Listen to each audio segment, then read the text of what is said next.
Muchos años después, frente al pelotón de fusilamiento, el coronel Aureliano Buendía había de recordar aquella tarde remota en que su padre lo llevó a conocer el hielo.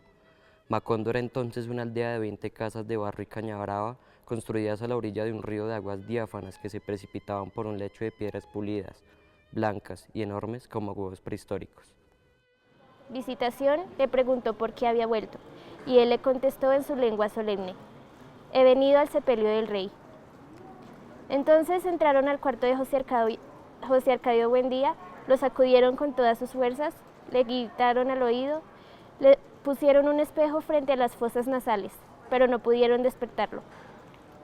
Poco después, cuando el carpintero le tomaba las medidas para el ataúd, vieron a través de la ventana que estaba cayendo una llovizna de minúsculas flores amarillas. Cayeron toda la noche sobre el pueblo en una tormenta silenciosa, y cubrieron los techos y atascaron las puertas, y sofocaron a los animales que durmieron a la intemperie. Tantas flores cayeron del cielo, que las calles amanecieron tapizadas de una colcha compacta, y tuvieron que despejarlas con palos y rastrillos para que pudiera pasar el entierro.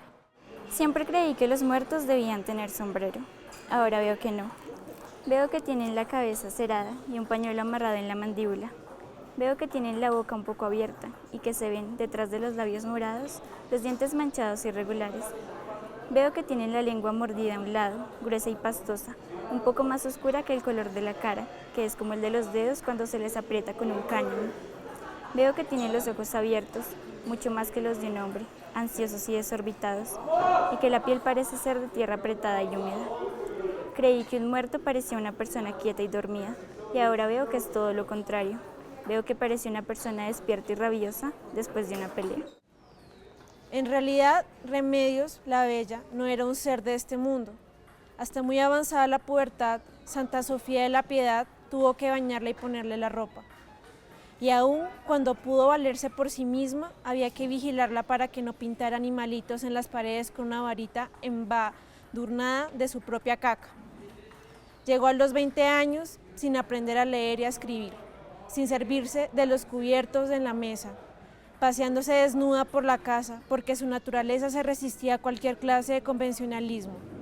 Parecía como si una lucidez penetrante le permitiera ver la realidad de las cosas más allá de cualquier formalismo. Ese era al menos el punto de vista del coronel Aureliano Buendía, para quien Remedios, la bella, no era en modo alguno retrasada mental, como se creía, sino todo lo contrario. Es como si viniera de regreso de 20 años de guerra, solía decir. Llorando de furia, maldijo la hora en que se le ocurrió comprar la pianola, prohibió las clases del bordado y decretó una especie de luto sin muerto que había de prolongarse hasta que las hijas desistieran de sus esperanzas. Fue inútil la intervención de José Arcadio Buendía, que había rectificado su primera impresión sobre Prieto Crespi y admiraba su habilidad para el manejo de las máquinas musicales. De modo que cuando Pilar Ternera le dijo a Aureliano que Remedios estaba decidida a casarse, él comprendió que la noticia acabaría de atribular a sus padres. Pero le hizo frente a la situación. Convocados a la sala de visita para una entrevista formal, José Arcadio Buendía y Úrsula escucharon impávidos la declaración de su hijo. Al conocer el nombre de la novia, sin embargo, José Arcadio Buendía enrojeció de indignación. El amor es una peste, tronó. Habiendo tantas muchachas bonitas y decentes, ¿lo único que se te ocurre es casarse con la hija del enemigo?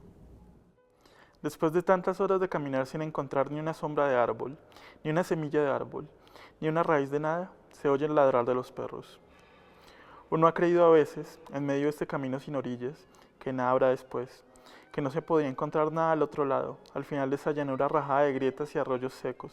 Pero sí, hay algo, hay un pueblo. Se oye ladrar los perros y se siente el aire, el olor a mumo, y se saborea ese olor de gente como si fuera una esperanza. Pero el pueblo está todavía más allá, es el viento el que lo acerca. Hemos venido caminando desde el amanecer. Ahorita son algo así como las 4 de la tarde. Alguien se asoma al cielo, estira los ojos hacia donde está colgado el sol y dice, son como las 4 de la tarde. Ese alguien es Melitón.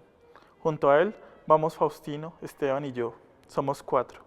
Yo los cuento, 2 adelante, otros 2 atrás. Miro más atrás y no veo a nadie. Entonces me digo, somos 4. Hace rato, como a eso de las 11, éramos 20 y tantos, pero puñito a puñito se han ido desperdigando hasta quedar nada más en este mundo que solo nosotros. La madrugada fue apagando mis recuerdos.